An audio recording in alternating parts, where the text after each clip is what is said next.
Can of Bliss. Hi. Seanie. Oh! It's good to see you. Thank you. It's good to see you too. We're here at MFF 2025. Exactly. In the beautiful Chicago. The snowy Chicago landscape. You can't probably really see it all that. Oh, there we go. Oh yeah, you can see a little bit. Yeah. We got crazy snow this year. We were just talking about how it's a bit chillier this time. It is a little bit chilly. Yeah, but I think it's cozy. It's kind of cozy vibe. I think it's beautiful. I think when I moved to New York, I was like so excited about like snow and stuff, and then like I just never really got like there was snow, but it kind of like melted like the next day. Oh yeah. So it's nice to be like in a city setting, and then it's just like there's lots and lots of snow. I don't know. Yeah, I think it's magical. Yeah, we don't get a lot of snow in Atlanta, so this is definitely a very big change. Yeah. But yeah, I like it. It's cozy. Yeah. Wow. What have you been listening to lately? If I might ask. Always the Blood Brothers. Ooh, to be honest, let's go. I've okay, so I saw the Blood Brothers last year in concert, like right before Christmas, and it really it kind of changed like my life, and just like what I want to do really, like fucking I don't know, it was just so insane. And I mean, we've talked about like sasscore and stuff, like See You Space Cowboy and shit. Yes, absolutely. But like I just think like that music is just so, I don't know, it's so sick. Yeah. I think like it influenced how Champion came out at the very end of it. I think like I mean we'll talk about the influences later. Yeah, sure. for sure. Blood Brothers always a huge influence, and just like sasscore in general, like and Albatross, and I mean also like love Passenger Princess. Let's go. Shout out Passenger Princess. Fucking it's funny because in their interview they shouted you out. Yeah, so no, they shouted the favor. It's so humbling that like that I could be part of the reason they even exist. Aww, like that's so sick. I'm so happy. Like we all have an impact, y'all. Mm-hmm. No matter how big or small. You can literally just like spitting. You could just, not even spitting, just like being real. Like any little thing you do could be like something so big for someone else. I don't know. I think it's beautiful. I'm so happy for them. Yeah, I think like any opportunity to like bring more like creative space together for people is like huge nowadays. Yeah. I was just talking to someone last night about that, where it's just like literally any chance to get people together in like a non like intoxicating or like overstimulized like environment is just like really nice. Even if it's for just like an hour a week or something, like to get people to, or like with what you did with the like album in a month kind of thing, like a challenge but like a creative kind of thing. Absolutely. I think I don't know, I think it's just like I love music challenges like that, or just like timed challenges that kind of force you to put just something out. I don't know. Like kind of like ever since I started producing, I like my friends and I would always kind of just do like hour-long beat battles or something. Not even like battles, it's just like just making a beat in an hour and then sharing it with the rest of the class. You know what I mean? Like it's also good for like lowering the like expectations, I think, that we put on ourselves so often. Absolutely. I think I don't know, it's a very it's fun, and it's like you could literally just like make your fucking like the worst thing ever, like, or just like fuck around, like not even like try, and like just like make your friends laugh, or you could make like your next hit. I don't know. It's so fun. Yeah. I think it's so cool. I agree. Yeah. That's so cool. I would love to get into more about like how, so we'll get into Champion for sure, which is your latest album, which is very exciting. Yeah. Congrats. Thank you. But I want to also talk about the EP you put out, a little surprise EP earlier this year. For sure. That was like, I saw it on it debut on the Pent Up Pup stream, or was it did it come out earlier? Well, I started it because I wanted to make songs for the Pent Up Pup live stream. And I don't know, just somewhere through the process, I was like, I just really like these songs and I want to share it with the world and not just this setting. But I also don't know if I want to have it out for like forever. I think it'd be cool to just have it be like lore. So I put it out for a day and put it out for $1 and like 100 people bought it. And I was like so stoked. Yes. That's awesome. And then, and then fucking took it down the next day. And then obviously people heard it on the Pent Up Pup thing. Then I put it out on April Fool's Day again, but this time for $60. Yo, did anybody get and then, it? Yeah. Like a couple people actually bought it. And I was like, holy fuck. I honestly was like I wondered like if I should have like contacted them to like refund them, because I did not think it was worth like that much. But I mean, I don't know. Those are April the real Fools. April Fools, I guess. The real Can of Bliss heads are here to send you the money. Yeah, but then I put it out like later, for everyone to hear. And yeah, honestly, I feel like, I mean, obviously inspired by the Blood Brothers, obviously, and like just sasscore, post-hardcore. Fucking, I feel like the last song of that album, I feel like I kind of want to go in that direction with the future stuff. Ooh, but why not? That's really exciting. Like, I loved how.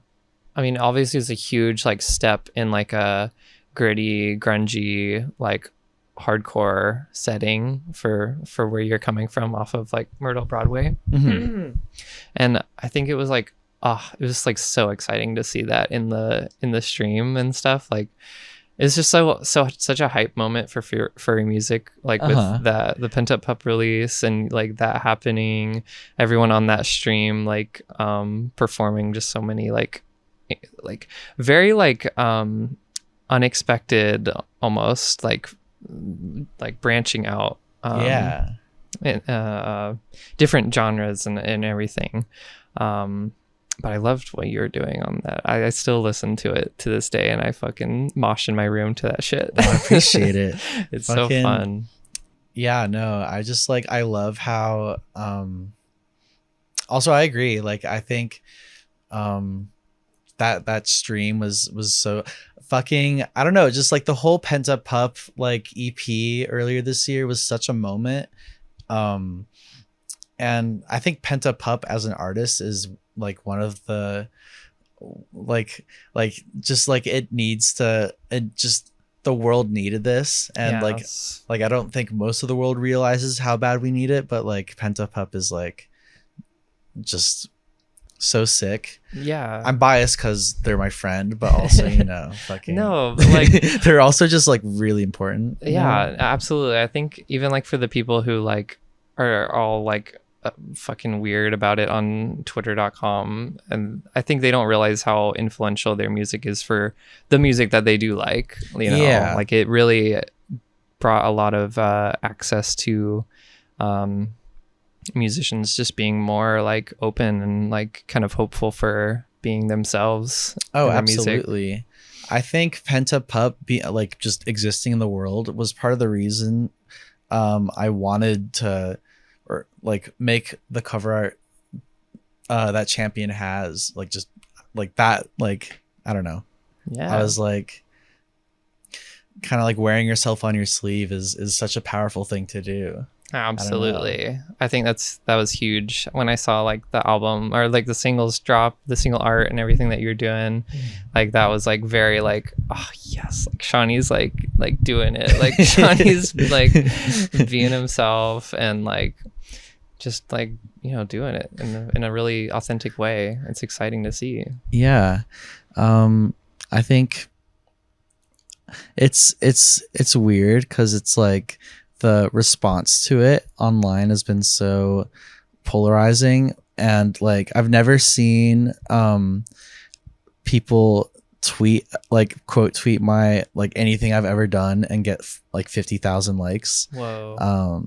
That's like that's just so surreal. And like it was also like it kind of like it distracted me like so hardcore for like a week. I really like I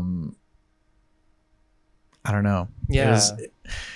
It's just I don't think it was like super healthy to look at it. But also I think like I am thankful for how far it went, because I think that's like part of what I wanted in the first place. I wanted like, I don't know. There's a lot of people that are like, yo, I don't know, this album cover like I don't think this album justifies having an album cover like this. That's so provocative, just for the music to be like whatever. And it's like I don't know, like no one would have even listened, like they wouldn't have even listened to it in the first place if it wasn't that album cover. Right. It's a very like eye-catching thing where it's like, I guess like people don't expect, I don't know what like expectations are like should be out the door with art, you know. Like it's just like if you see an album art that like provokes you in a way, like you should like check it out, and like if it does make you feel like a little weird or something, like maybe that's a good thing. Like, you know, I think people don't know how to engage with art that makes them feel upset or something, and it might make them like confront maybe some like what is it called, like some prejudice within themselves. Yeah, you know, I don't know. I think some of my favorite art is art that is challenging to a degree. I don't know. I mean, a lot of people will compare like the album or like the album cover to like I don't know, something like Death Grips, like the Money Store album cover. For sure. And I don't know if I necessarily like agree with the comparison. I don't think like, because I think that it's very much so for different reasons.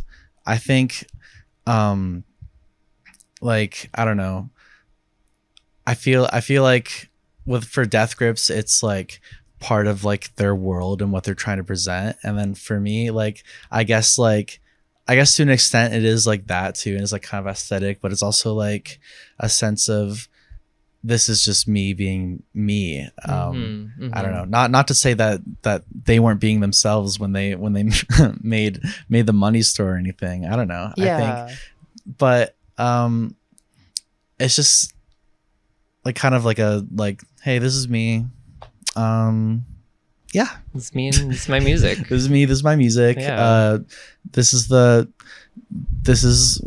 don't really care if you don't like it, right? Exactly, or whatever. I just fucking, here you go, and thanks for your money. literally. And thank you for everything else, and thank you for the support, and thank you for talking about me online, and yeah. Yeah, I think it's very much like furry music to put yourself on an album cover, you know, in like in a very authentic way.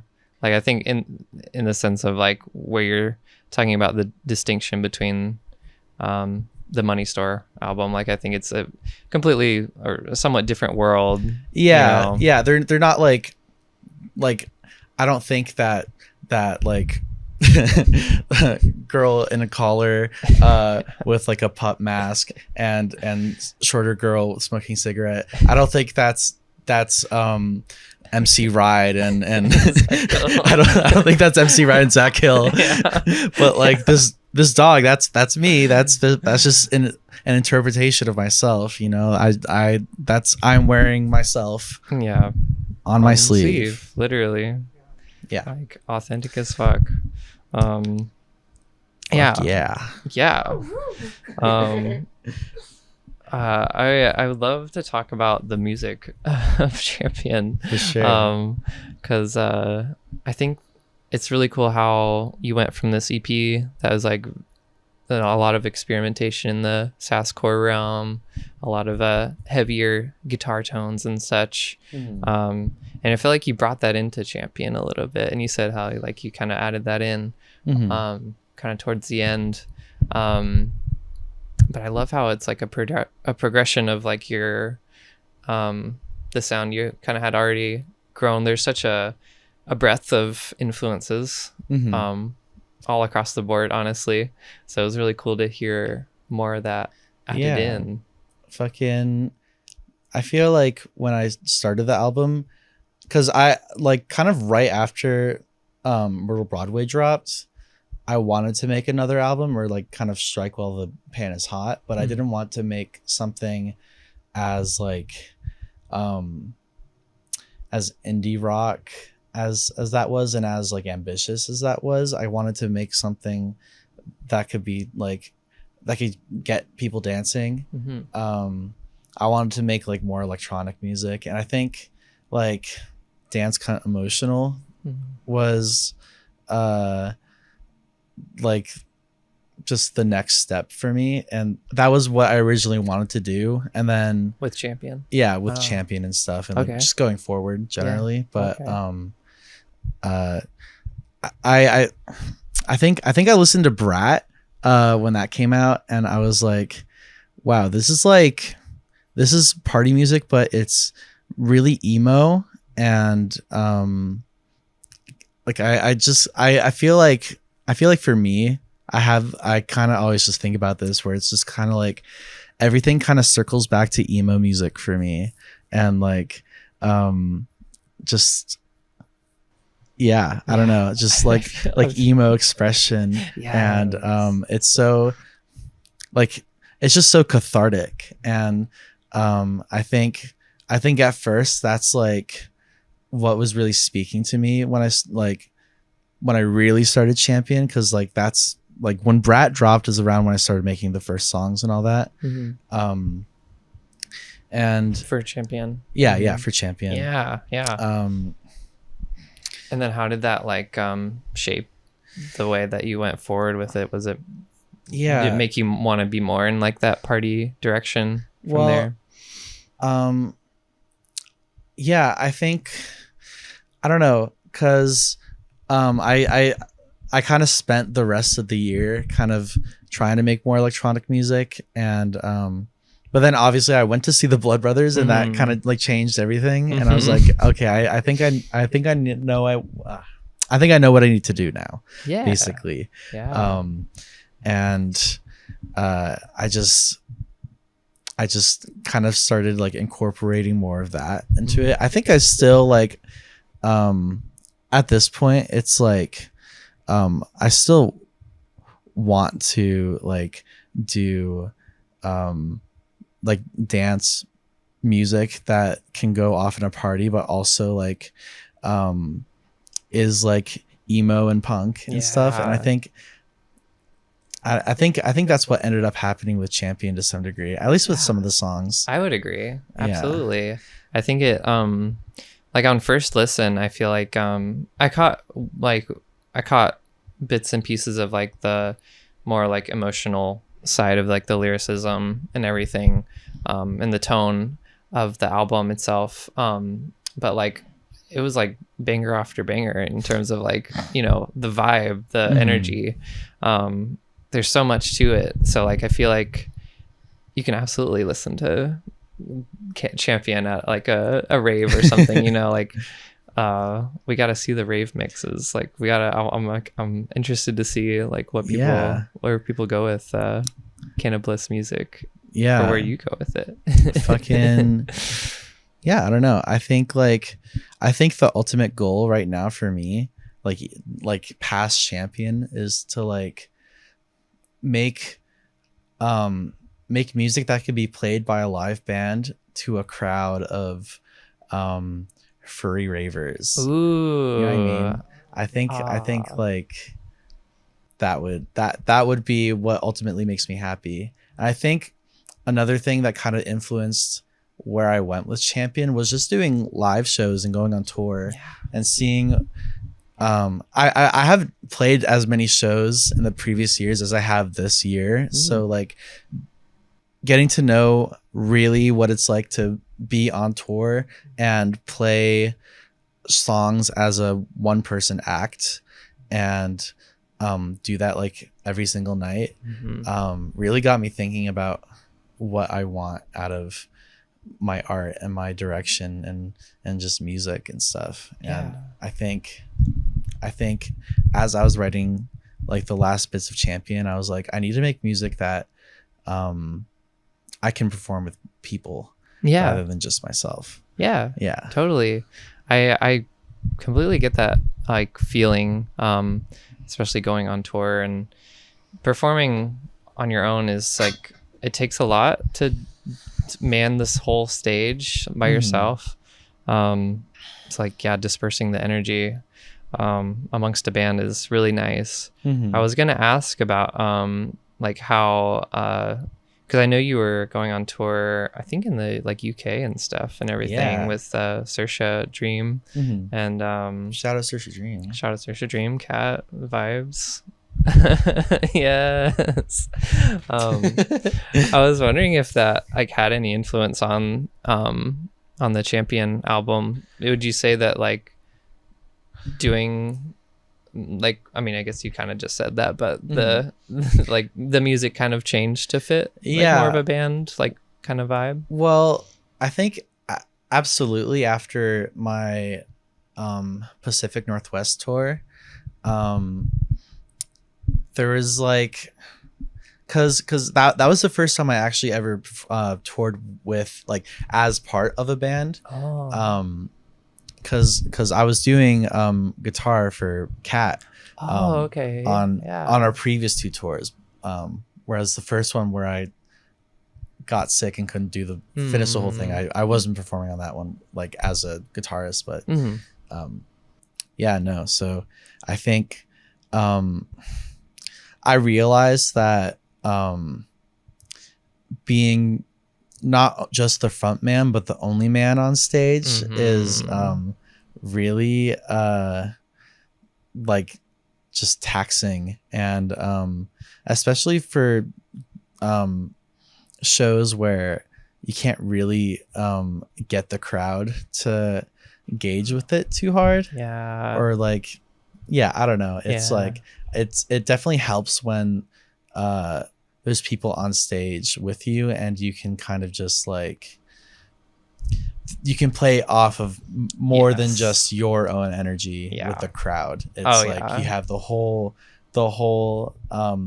circle of energy to be there with you up there. The chemistry is like something that the crowd can like really identify with, I think, sometimes with a good band. Absolutely. It's hard to like pull that off on your own, but it can be really cool at the same time, and it's also hard to coordinate with a band, so I feel like you have a good option for like doing both in the future, you know? Absolutely. I mean, like I feel like if I really wanted to, I could perform like just by myself, because like that's just what I'm used to, and that's just the hyperpop way, I guess. But like for sure, I don't know. It's very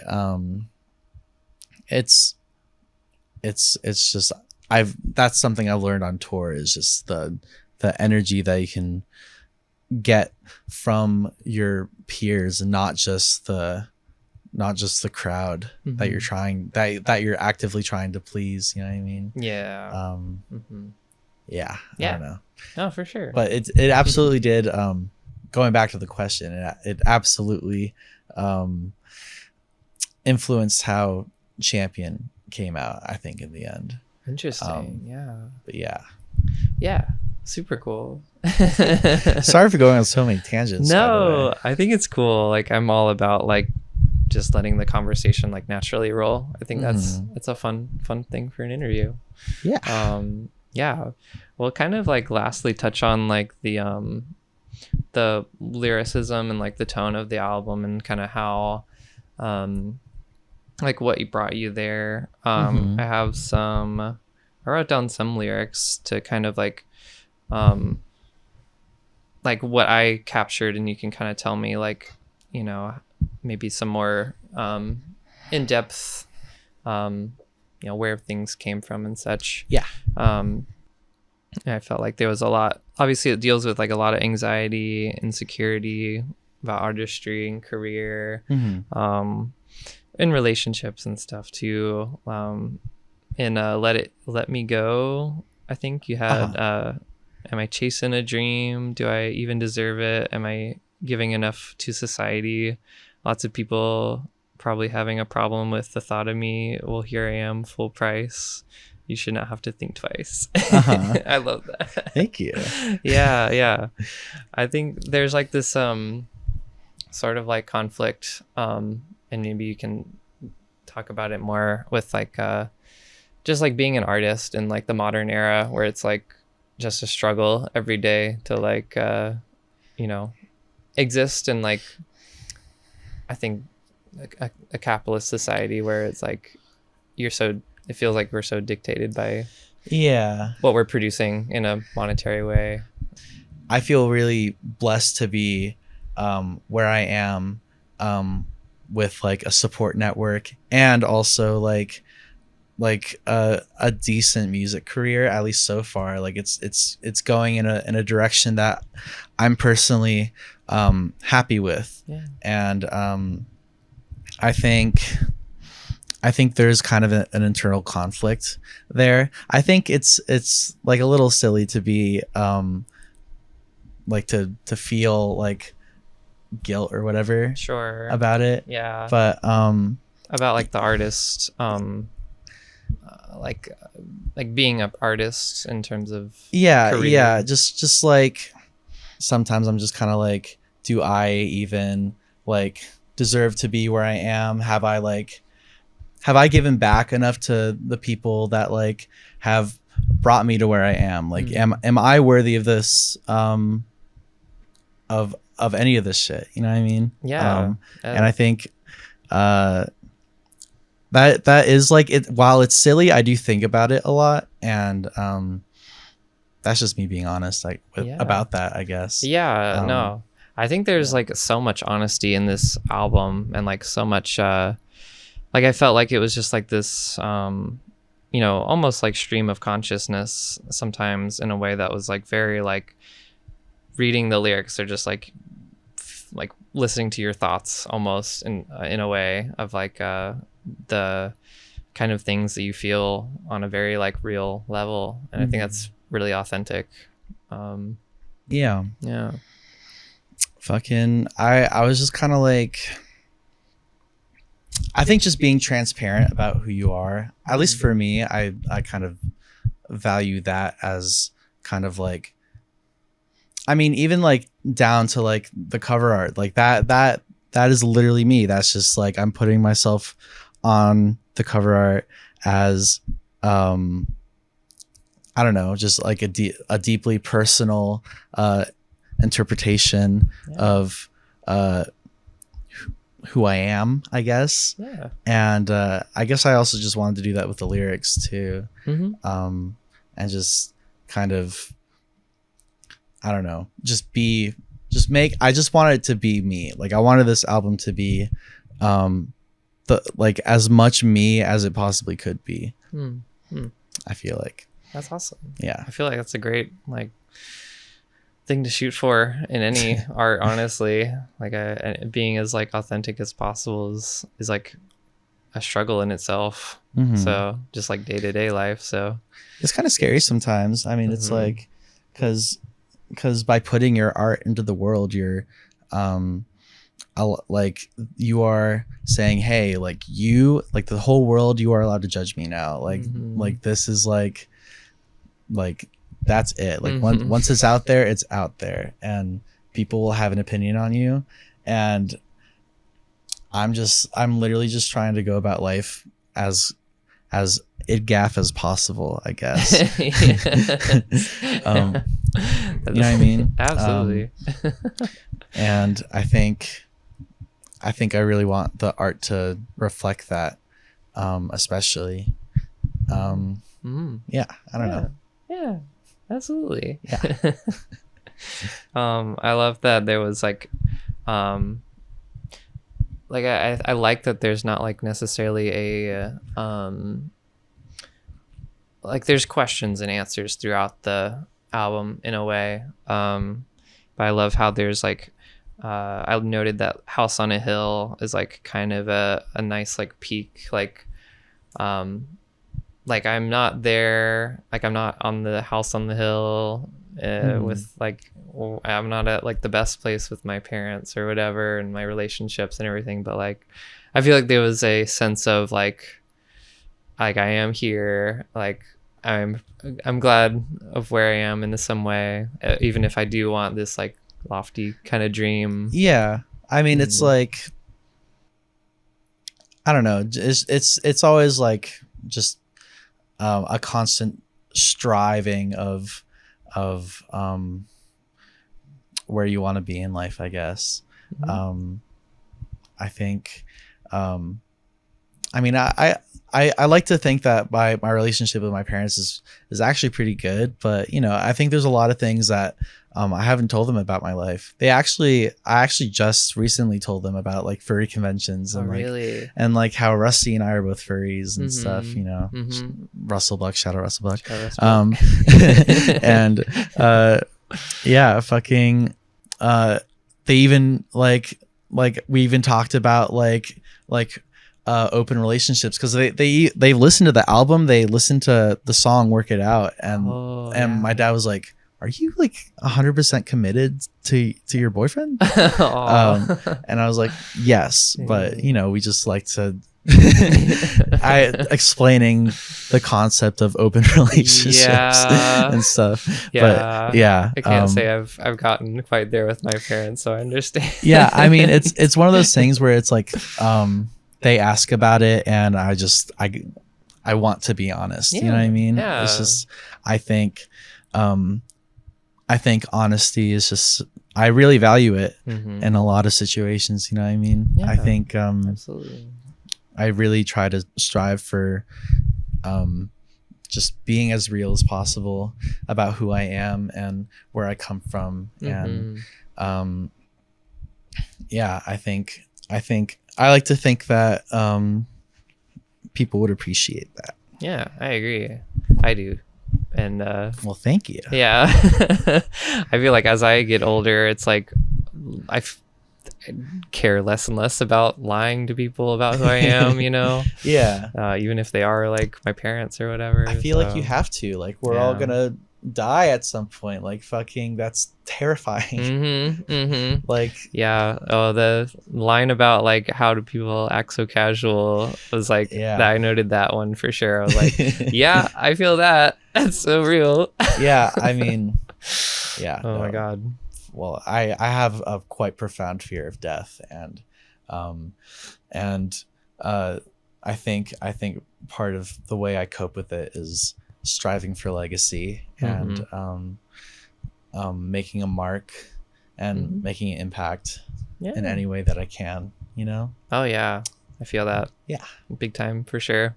That's why I want to like document furry music and stuff, you know. Thank you for doing that. Someone's got to do that, you know what I mean? Someone's got it. I think I mean, they didn't make furry music a movement on Rate Your Music for no reason. Whoa, this is big moment. I know. We got furry music on. We gotta archive furry music, and this shit's important. It makes me excited, and we gotta hang on to that.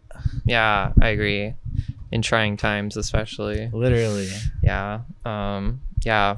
Fucking someone out there start doing more of this, because I can't do all of it. I'm out here with like some crappy mics and a couple iPhones, like, you know.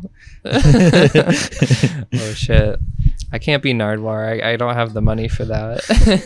Well, either way, the DIY vibe is fire. Yeah, that's The DIY or vibe. die, literally. Yeah. Yeah, for sure.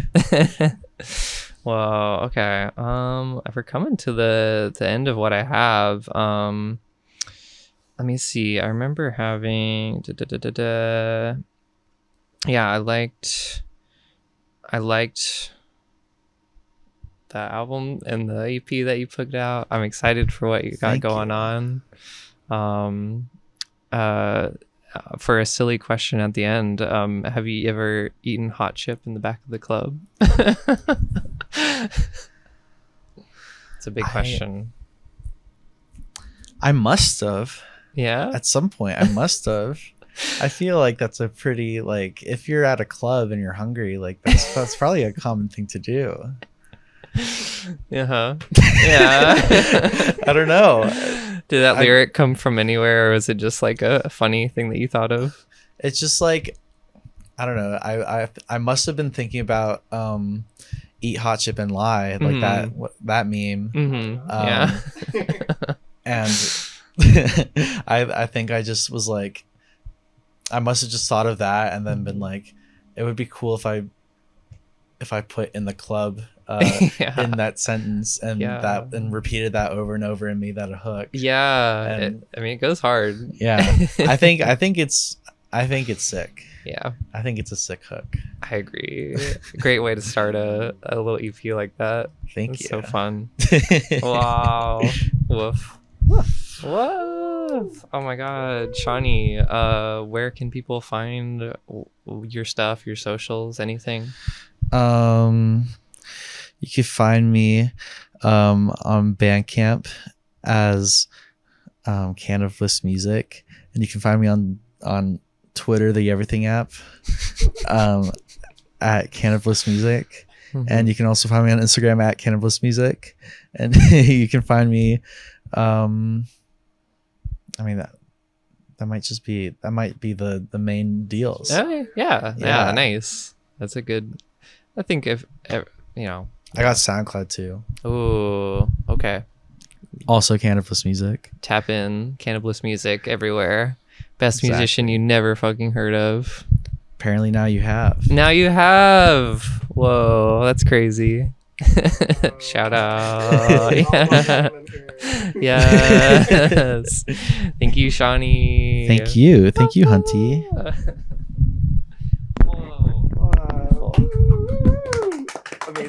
Amazing job.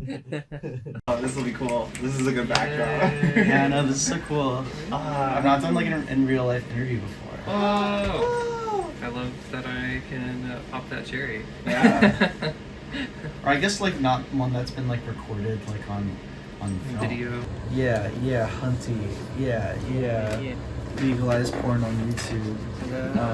And also SpongeBob Big Guy Pants Okay. SpongeBob Big Pants No Problem. SpongeBob Bear Trade Pants Okay. I was talking to one of my friends and they were like, we were talking about like DL Trade and fucking like what popped into their head next was like the World Trade Center. They're like on that subject. Yeah. Oh my god. Take me there. Literally.